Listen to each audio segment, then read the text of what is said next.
Because in that context, a lot of our locksmiths in America, they're not engineers as in Europe. They're small operations. A lot of them are not college educated. They're tradecraft. And they're very good at what they do, but they're not electronics technicians. They have a basic understanding of electricity. How much education is required for them to install and maintain these systems for their customers if they sell them? Yeah. Well, I think the great thing, so my basic answer could be, and has to be, so from a technical point of view, my answer would be for them to not worry.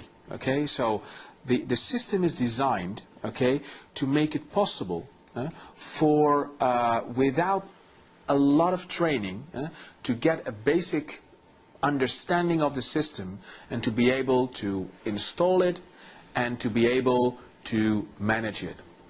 However, at the same time, you could say, I also would like them to not worry about a point, because you could also say, well, if it is too easy, where do they come in? Where is their business? And I say that I have found that, for instance, locksmith, the understanding that they have, the basic understanding from the master key point of view, helps them enormously because later on you have to do the setup in the software. And although it is extremely easy to do, somebody who doesn't understand how organization works, what the importance is to give access to one door and not to another, and how you organize that in groups, how you organize that in zones, my understanding is actually, although from a technical point of view, our system, locksmith, can make actually a very simple move from the high-end mechanical master key systems to electronic locking. They don't need to understand what the encryption is in there, because we deal with that. That is all embedded in our system, so they don't need to make that jump. However, their benefit on understanding the basic concept, because that remains the same on how to organize a locking plan in a building, makes them actually ideal people to deal with this type of electronic locking. And sometimes I get the feeling that in some markets, I talked about Scandinavia before, where they have made this move and where these people are regarded by the market themselves as specialists also in dealing with access control in other markets. But it's more like, I think they themselves are saying, oh, this is not for us. And I would say, give it a try. Let company like Salto help you on training you, explaining it to you, and you would see that electronic locking, for instance on the cylinder side, we now also have electronic cylinders. There is actually a business for locksmith as well. So I think it is not so complicated to do. So they don't. You can make it as complicated as you want. So yes, there are very large installations where we have our special software that deals with multiple sites, departments, etc., etc. I'm not saying that there you would not need the assistance of some of our technical people, but dealing with electronic locking, at least what I know from Salto, is doable for a locksmith. So they don't need to be programmers. Oh, absolutely. They don't need to be programmers. Nothing. If they can open a Word file, if they can deal with Outlook, but I'm not okay. But what I'm trying to say, and I'm not trying to, not at all downgrading. I'm saying this is really a software application that has been designed to not be a software. It's extremely powerful, but we have always done the same as I said before. This concept of not everybody thinks about locking. Also with software, we say, all the special functionalities, if you don't need them, you can actually leave them out of your graphical user interface. They're there, but you have to click on them so that they can pop up. So that if you need a more basic thing, you will see the basic stuff. The doors, the users, the groups, the time zones, the calendars.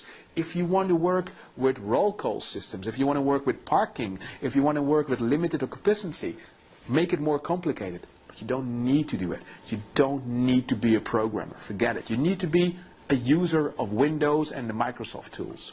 Right, because a lot of locksmiths that I deal with, they're very limited in computer skills. Okay. And they're afraid of technology. They're afraid of complicated systems that require computing skills. It's changing, but we're dealing with a lot of older locksmiths that just aren't up to date, and so it needs to be simple.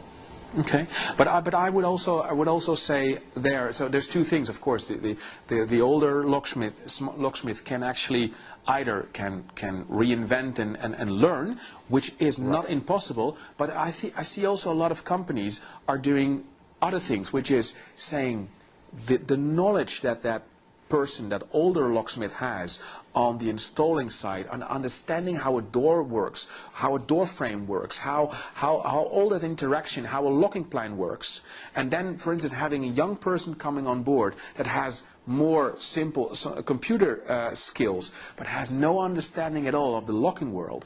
That is happening a lot in these type of locksmith, where the older person has the role of the overall vision of the locking world, and where a younger trainee comes in to deal with that, if that older person doesn't want to go into the computer. Because I now can try to convince you that it is easy, and it is easy, but there will be people that say, listen, this is not for me anymore, I don't want to do it. Then I still think they can step into this world. How much, you brought up a question in my mind, how much work have you done, or is it built into the system, to keep track of maintenance data for each lock? Okay. There's a huge problem, as you're aware, in maintaining mechanical locks in facilities. When were they serviced? When were they pinned? So that you can do preventive maintenance and you know all the data about your system. Can this be said to be built into an electronic access control system? First of all, you don't have the mechanical issues that you do in typical mechanical-based locks. But you have data on each lock, really, within each lock. Yes. So no. So first of all, yes, you're right. So the mechanical issues are, of course, much less, because the turning of the key, for instance, in our locking systems, is substituted by the reading of a contactless card, which has no moving parts. So so the identification part has no mechanical suffering. Of course, there is still the opening of the door or the turning of the knob in the case of a cylinder.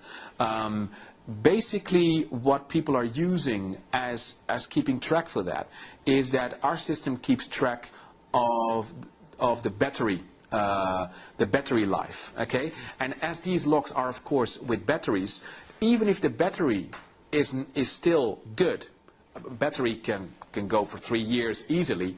Our system normally proposes to go every 6 months with a portable programmer to one of those doors. And why? Again, in Salto we always tell the truth, we don't like lying, which is, doesn't matter whether it's a Salto lock or any lock in the world, or even your computer, okay?